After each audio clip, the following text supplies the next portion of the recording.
A paz do Senhor, meus amigos, me chamo Ebert, sou da Assembleia de Deus, Ministério de Madureira, aqui em Araruama, no Rio de Janeiro, e trago para vocês mais uma lição da nossa revista da Escola Bíblica Dominical pela editora Betel.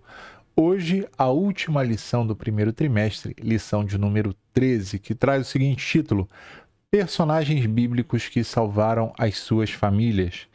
Essa lição ela vai ser ministrada aí na sua igreja no próximo domingo, dia 31 de março, último domingo de março e também domingo de Páscoa, tá certo? Antes da gente começar a aula, vou pedir para que você se inscreva no canal, caso ainda não esteja inscrito. Ajude a divulgar essa ideia. Peço para que você deixe o like, porque isso faz com que o YouTube comece a entregar esse conteúdo. Se ficar alguma dúvida, deixa aí nos comentários e ative os sininhos para não perder nenhuma novidade, tá bom? Como foi lido o título, personagens bíblicos que salvaram suas famílias. Essa lição vai falar de 3 personagens bíblicos que a gente vai ver mais à frente. Diz o texto áureo o seguinte: Depois disse o Senhor a Noé: Entra tu e toda a tua casa na arca, porque te hei visto justo diante de mim nesta geração. Gênesis 7:1. A verdade aplicada vai dizer o seguinte: cada discípulo de Cristo terá a responsabilidade de procurar conduzir os de sua família à salvação em Cristo no poder do Espírito Santo. Então já vou dar um spoiler dessa revista. Essa revista ela vai falar sobre Noé, vai falar sobre Josué e também vai falar sobre Raabe. 3 personagens muito importantíssimos que salvaram a sua família. Não só eles, existem outros, mas a revista vai pensar esses 3 e durante a nossa lição a gente vai chamando outros, tá? Vamos em frente.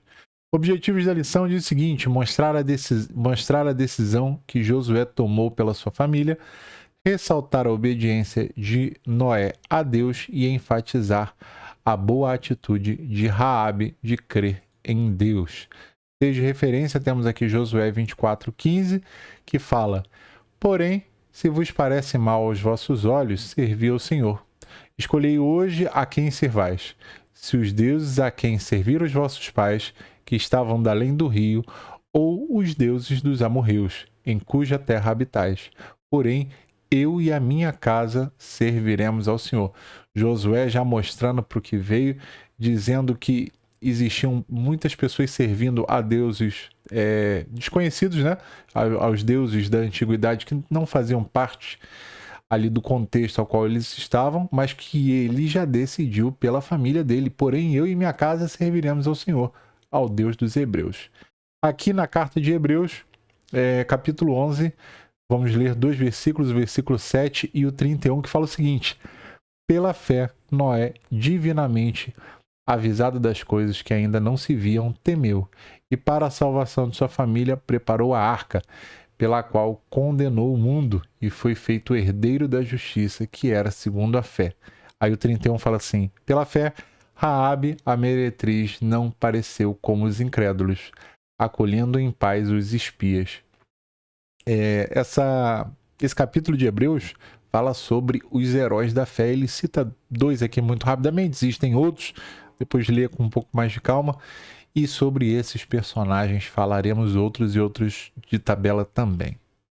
Aqui na introdução diz o seguinte: Josué indaga ao povo e toma a decisão pela sua família. Noé não salvou o mundo, mas construiu a arca e salvou a sua família. Raabe não salvou toda a população de Jericó, mas salvou a família mas salvou a sua família ao crer em Deus. O que a gente entende aqui? Que cada um foi responsável pela sua família de alguma forma, né? Josué fazendo uma afirmativa, quando ele fala que eu e a minha casa serviremos ao Senhor. Noé, ao colocar e se colocar juntamente com a sua família dentro da arca, salvou aqueles seus. E Raabe, a cidade de Jericó foi invadida ali, e a família dela, juntamente com ela, eles sobreviveram a esse ataque, eles foram poupados. Cada um salvou a sua família de alguma forma. Aqui no primeiro capítulo, no primeiro ponto, a gente tem o seguinte título: Josué toma decisão pela sua família. Após Josué exercer com brilhantismo o que Deus entregou em suas mãos, como comandante militar do exército de Israel, levando o povo a entrar em Canaã, agora, como líder espiritual, ele aconselha o povo a guardar os mandamentos escritos no livro da lei de Moisés e se esforçar e responder positivamente quem gostaria de servir. Ele sabia que não podia tomar a decisão unilateral por todo o povo de Israel, mas ele toma a decisão pela sua família e aconselha que façam o mesmo. Esperando, é claro, uma resposta como a sua: eu e a minha casa serviremos ao Senhor. Gente, quem foi Josué? Josué foi auxiliar de Moisés, não sei se você lembra. Eles queriam voltar para o Egito e Josué mandou a real. A gente vai ler mais para frente sobre isso. Mas Josué, juntamente com Caleb, eram os dois daqueles remanescentes que estavam lá no deserto, que o próprio Deus falou, ó, toda essa geração aí não vai dar certo, mas Josué e Caleb, porém, entrarão na terra prometida. As gerações anteriores não entrarão, o próprio Moisés não entrou. Aqui a gente tem um texto que eu separei, fala uma coisa interessante. Josué, o capítulo 24, a gente vai trazer dois versículos, o versículo 2 e o versículo 3. Olha só. Então Josué disse a todo o povo: assim diz o Senhor, Deus de Israel: além do rio habitam antigamente vossos pais, Terá, pai de Abraão e pai de Naor, e serviram a outros deuses. Eu, porém, tomei vosso pai Abraão da além do rio e o fiz andar por toda a terra de Canaã. Também multipliquei a sua descendência e dei-lhe a Isaque. Uma coisa muito interessante que a gente vê aqui é que o pai de Abraão era idólatra. Serviam a outros deuses. Eu, porém, tomei Abraão. Abraão, dentro de um contexto de idolatria, foi tomado por Deus para não estar naquele contexto. Eu acho que o próximo versículo, inclusive, fala sobre isso. Olha que interessante. Gênesis 12:1. O Senhor disse a Abraão: sai da tua terra, da tua parentela e da casa de teu pai para uma terra que eu lhe mostrarei. Deus escolheu um cara dentro de um contexto de idolatria. Falou, olha, eu vou te mostrar um lugar, mas você precisa sair desse meio. Esse versículo ele apoia justamente que é possível ter uma experiência com Deus, mesmo que você não viva num contexto cristão. Aqui é o exemplo mais claro disso. Deus chamou Abraão de dentro de um contexto de idolatria. Os pais de Abraão, eles produziam ídolos, né? E Deus ali falou com ele. E ele dá três coisas interessantes. Sai da tua terra, da tua parentela e da casa do seu pai. Em outros termos, sai de todo esse contexto. Vai para longe, porque o que eu quero para você não está nesse contexto. 1.1 fala sobre a tomada de decisão pessoal. Diz o seguinte: eu, primeira pessoa de singular, eu assumo em primeiro lugar o compromisso. Eu servirei de exemplo para os demais. Exemplo de vida, não a garantia de que será seguido, mas a consciência do dever cumprido. Nenhum sucesso alcançado suplanta a minha família, nem o meu relacionamento com Deus. Antes de eu continuar, vou até parar nessa parte que está em vermelho. Quando você serve de exemplo para os seus filhos, quando você serve de exemplo para a sociedade, você não serve de exemplo para que eles mudem através do seu exemplo. Você serve para que você faça a sua parte. O fato deles mudarem ou não, o fato do seu filho se converter ou não, isso é indiferente, porque se fosse assim, filho de crente, né, seria crente também. A gente acha que porque você é filho de Deus, ele é neto, né? Mas não é. Filho de crente não é neto de Deus. A gente tem que ensinar a ele o caminho e no caminho, né? Então a gente precisa servir de exemplo. A gente precisa mostrar que o Senhor transformou a nossa vida e através da nossa vida outras famílias vão ser transformadas. E aqui na parte que está em vermelha fala que nenhum sucesso alcançado suplanta a minha família, nem o meu relacionamento com Deus. Isso é importante. Não importa se você tem 5 carros, 3 casas, 2 jet skis, se você fez 10 ou 20 viagens, importa o seu sucesso dentro da sua família. Como você conduz a sua família, como você se relaciona com a sua família. Se a sua família caminha para a salvação e o contato, né, e a experiência que você tem com o Senhor. Aí aqui ele continua. Josué chama a atenção afirmando que quem vence as batalhas por nós é Deus. Devemos ter em mente que as armas da nossa milícia não são para Deus, não são carnais, mas sim poderosas em Deus. O povo precisava voltar-se para Deus, pois eles já tinham presenciado grandes bênçãos e vitórias nas batalhas. Nós somos propensos a esquecer os benefícios. Somos ingratos por natureza. Josué se coloca como exemplo para as gerações futuras. Nós somos responsáveis por ensinar a nossa descendência. Então ele fala aqui que a gente, por natureza, acaba se esquecendo das benesses que o Senhor nos faz e acabamos nos tornando ingratos, muitas das vezes. Um exemplo disso é o povo no Egito, que foi tirado da escravidão, atravessou o mar, chegou do outro lado e mesmo assim tinha a vontade de voltar para o Egito. Achava que o Egito, ainda com a escravidão, era melhor.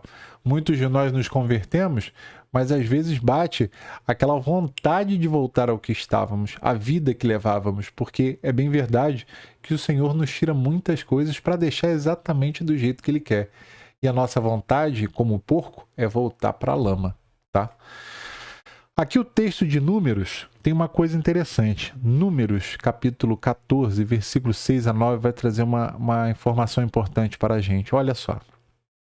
A terra da qual fizemos o reconhecimento é muito boa, e se o Senhor se agradar de nós, Ele nos levará em segurança até ela e dará a nós. É uma terra que produz leite e mel com fartura. Não se rebelem contra o Senhor e não tenham medo dos povos da terra. Diante de nós, eles estarão indefesos. Não tem quem os proteja, mas o Senhor está conosco. Não tenham medo deles. Aqui foram os 2 espias que foram até a cidade, para a terra prometida, né? Porque foi enviado lá para saber como é que estava, fazer um reconhecimento. E aí, muitos queriam saber como estavam, mas a grande parte estava com medo. E quando Josué fala, olha, o Senhor vai nos entregar, a gente confia, o Senhor está conosco, a vontade deles, lá no versículo 10, esse vai até o versículo 9, era apedrejar eles. Então, esse é o preço que se paga por se posicionar. Mas eu e você precisamos nos posicionar. Aqui, no 1.2, fala o seguinte, tomada de decisão coletiva. Nós, minha família, primeira pessoa do plural, serviremos. Uma das coisas mais lindas e importantes que temos na vida é a nossa família. O ministério começa dentro de casa. Cuidar dos seus é uma obrigação. Governar a sua própria casa é um pré-requisito. Não adianta ser bom para as pessoas de fora se você não é bom para as pessoas da sua família. Não adianta ser educado e respeitoso com as pessoas de fora se você não faz isso com a sua família. O que adianta ganhar o mundo inteiro e perder a sua própria casa? Aqui a gente vê uma coisa interessante. A gente precisa cuidar dos nossos. Deus nos deu um ministério e esse ministério é cuidar da nossa família. Agradeça a Deus se você tem uma família e se o Senhor permitiu você montar um núcleo familiar. Porque essa é a nossa primeira chamada, né? Existem chamadas que são para todos, existem chamadas que são individuais, mas se o Senhor te permitiu criar uma família, fazer parte de um núcleo familiar, a sua própria família, esse aí é uma chamada, é um ministério ao qual você precisa ter sucesso. Antes de ser um grande pregador, antes de ser um grande cantor, você precisa ter um bom marido, uma boa esposa, um bom filho, tá? Porque nem sempre todos da casa são convertidos. Às vezes só o marido, às vezes só a esposa, às vezes só o filho. Mas como nós fomos atingidos pelo Evangelho, o nosso chamado é para que esse Evangelho entre em casa e faça ali morada, né? Para que as pessoas ali dentro daquele ambiente sejam confrontadas. 1.3, tomada de decisão acertada. Diz o seguinte: serviremos ao melhor. Futuro do presente. Quando um líder espiritual toma uma decisão acertada, o povo se alegra e Deus vence as batalhas por nós. A declaração exerceu um grande efeito, influenciou, deu consistência e impactou as pessoas ao redor. Ele mostrou que existiam 2 opções: servir aos deuses antepassados ou ao Deus verdadeiro. Ao ser confrontado, o povo fez a escolha certa. Nós serviremos ao Senhor. nosso Deus. Então Josué ordena que o povo jogue fora deuses estranhos e se incline de todo o coração ao Senhor, Deus de Israel, porque ele é santo e não aceita misturas. Então olha que interessante, é como aceitar a Cristo numa igreja quando você está visitando, quando alguém faz convite, coisa do tipo. Você levanta a mão, vai lá na frente, aceita Cristo, é feita uma oração, mas não é só isso. Você não se torna um cristão quando você levanta a mão e aceita uma oração. Você se torna um cristão quando todos os outros deuses deixam de ser os seus deuses. Quando aquela vida que você levava, ela passa a ser deixada de lado e você vive então a vida que Cristo quer para você. É o que ele estava falando aqui, olha. Então a partir de agora, joga fora os ídolos todos, vamos ficar só com o nosso Deus de Israel.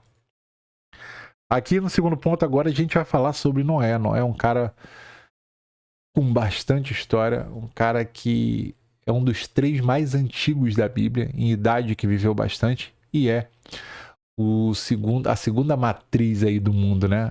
É o cara que participou do primeiro grande reset. Vamos falar sobre ele no segundo ponto, que fala o seguinte: Noé salva sua família ao construir a arca. Deus manda Noé construir a arca e dá as especificações. Deus foi engenheiro e projetor, e Noé o executor do projeto.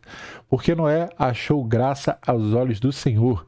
Noé era homem justo e íntegro, e em suas gerações andava com Deus.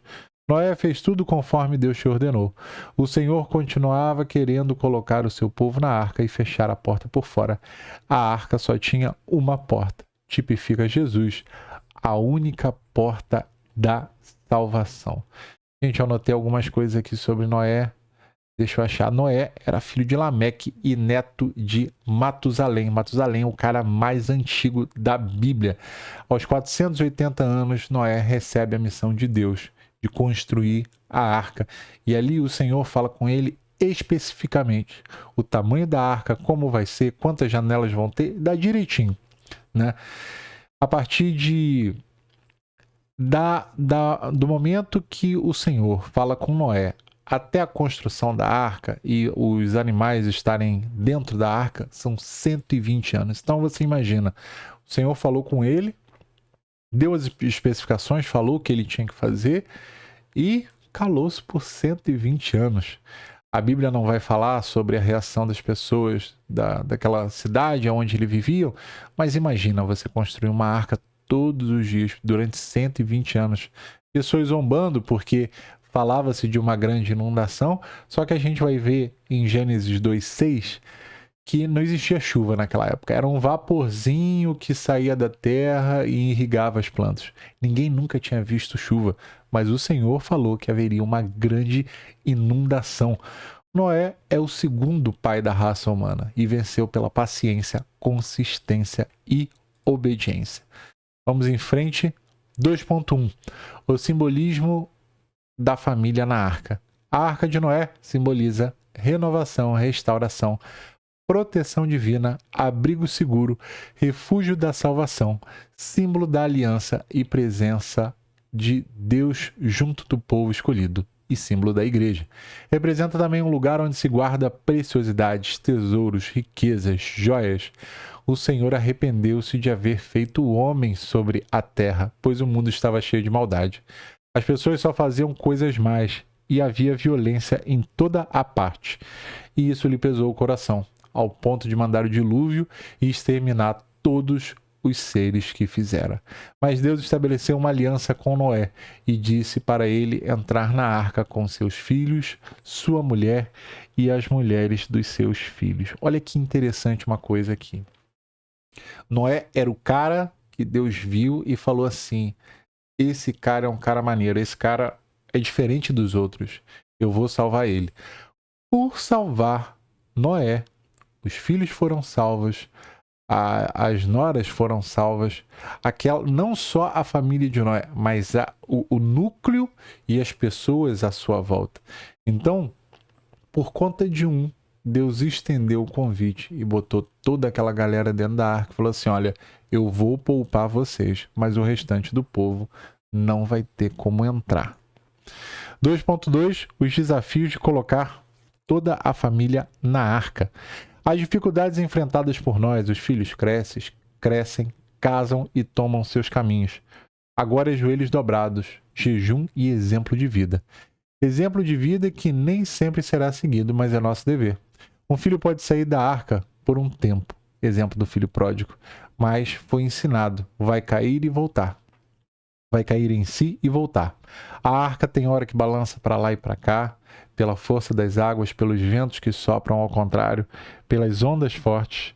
Mesmo Jesus no barco, surgem as tempestades e o mar fica revolto. Mas quem tem Jesus no barco, o final vai ser feliz.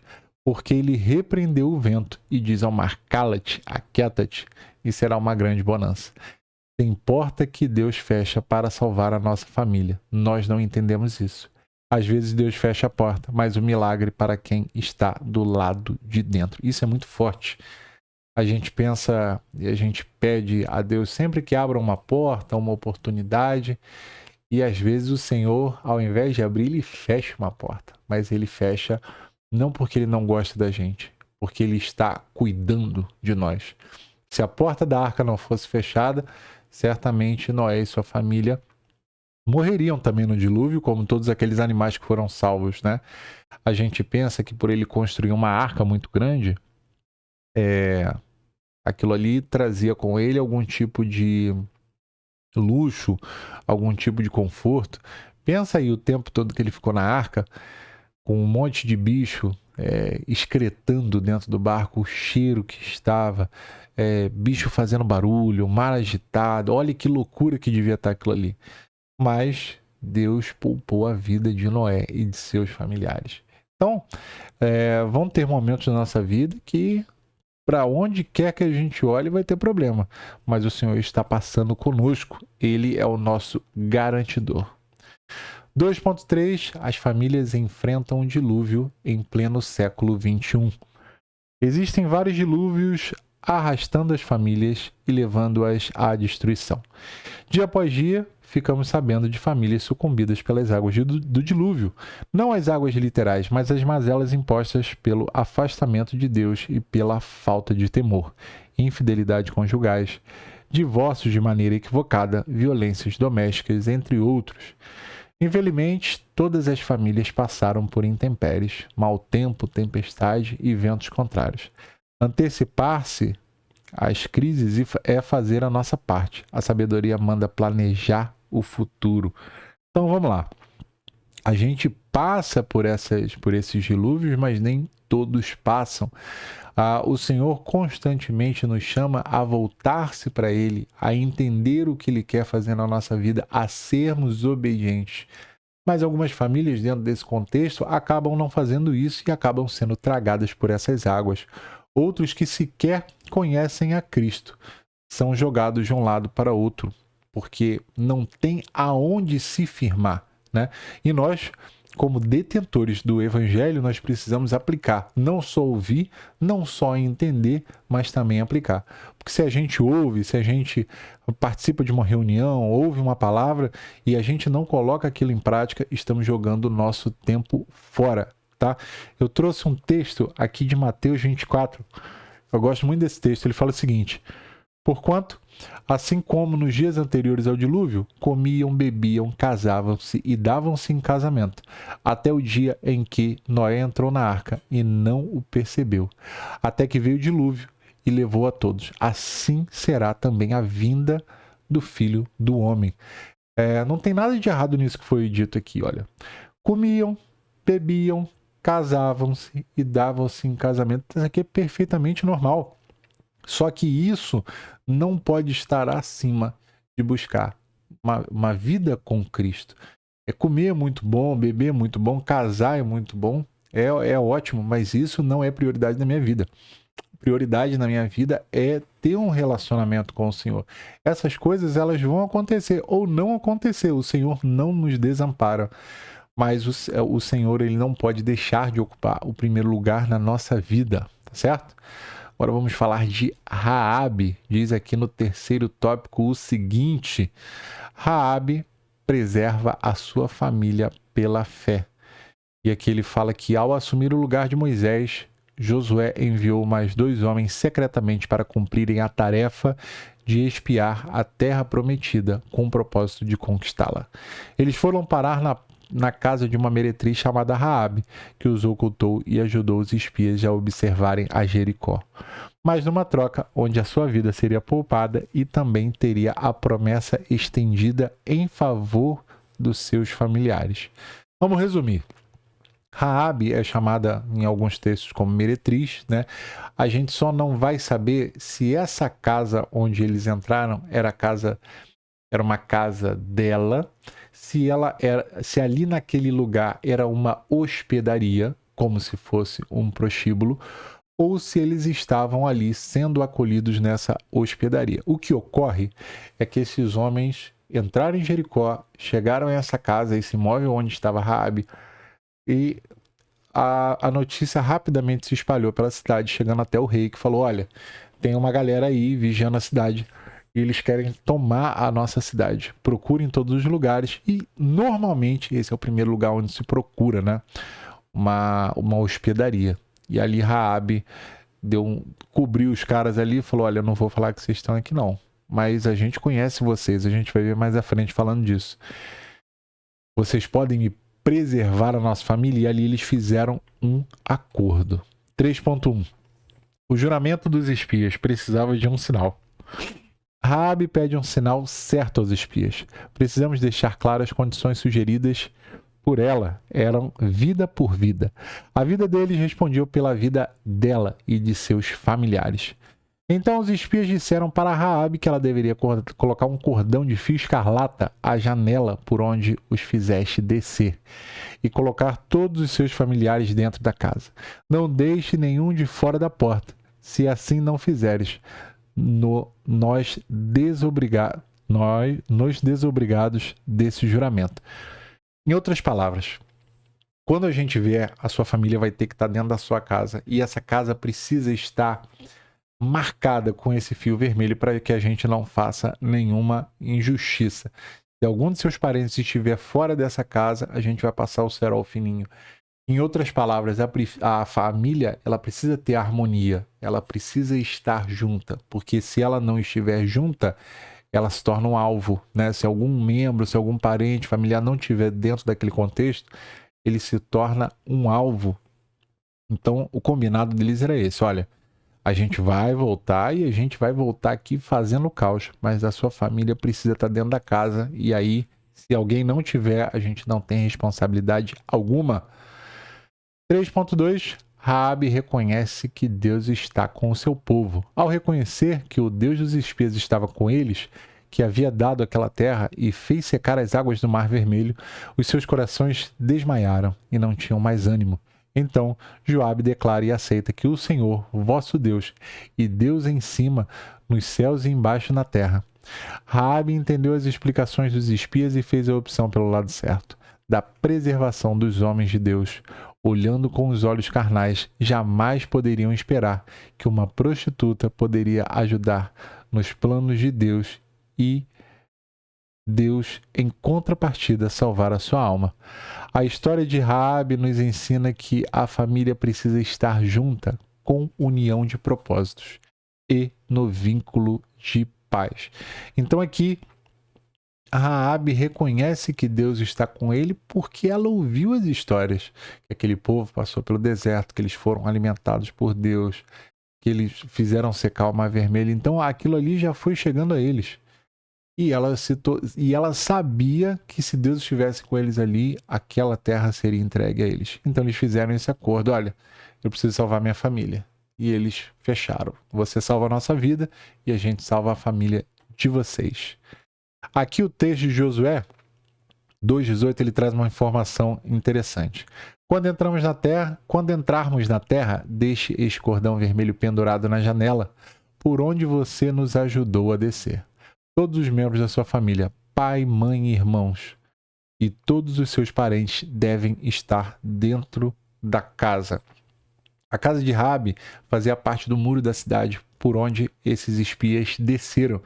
Então, com essa marcação vermelha, era o sinal que eles precisavam para saber que, olha, ali a gente não tem que entrar. E que sinal é esse, né? Que um cordão vermelho, né? Se a gente for avaliar, é como o sangue que verteu na cruz. Esse é o sinal para falar assim, olha, esse é o povo de Deus. Esse vai ser o sinal para que nós não sacrifiquemos a vida deles, pois já foi pago um sacrifício, fazendo uma rápida alusão ali ao Cristo que foi crucificado. 3.3 As nossas escolhas determinarão o nosso futuro. Raabe faz a escolha segura, sábia e com fé, na qual contempla toda a sua família. Ter muita gente brincando, né? Eu escrevi errado ali. Tem muita gente brincando com as escolhas da vida e esquecendo que haverá consequências. A escolha foi feita com liberdade, mas todos deverão arcar com os resultados. Não temos condições de mudar a história da nossa casa e da nossa família. O nosso exemplo de vida fala mais alto do que as nossas palavras no seio da nossa família. Toda decisão certa será confirmada pelas atitudes. Não adianta dizer que é fiel a Deus se as ações não confirmam o que você fala. Raabe foi justificada por sua fé e obras. Se você não faz, não adianta ensinar. É perigoso a omissão dos pais em relação a dos filhos e dos filhos em relação aos pais. Não podemos ser relapsos em não tomar decisão favorável à nossa família. Você lembra quando Jesus esteve ali em Gadara e foi recebido pelo endemoniado, e aí ele estava possesso por uma legião? Jesus tira essa legião do rapaz e ele fica muito feliz e ele fala, Senhor, deixa eu ir contigo. E Cristo fala, não, volta para os seus e anuncia as maravilhas que foram feitas na sua vida. Às vezes a gente quer sair pelo mundo profetizando, visitando outros lugares, sendo missionário, mas a gente esquece da nossa família. A nossa família é o primeiro ponto de interesse da nossa vida, né? A nossa família precisa estar aos pés de Cristo. Se a sua família estiver salva, se a sua família estiver em Cristo, aí sim, beleza, você vai alçar voos mais altos. Mas hoje, o seu objetivo, o seu ponto central é a sua família. Terminados, meus amigos, essa é a nossa 13ª lição e última lição do nosso trimestre. Semana que vem já começaremos a revista nova, essa aí que vocês estão vendo. Ordenanças bíblicas, doutrinas fundamentais, imperativas aos cristãos para uma vida bem-sucedida e de comunhão com Deus, tá?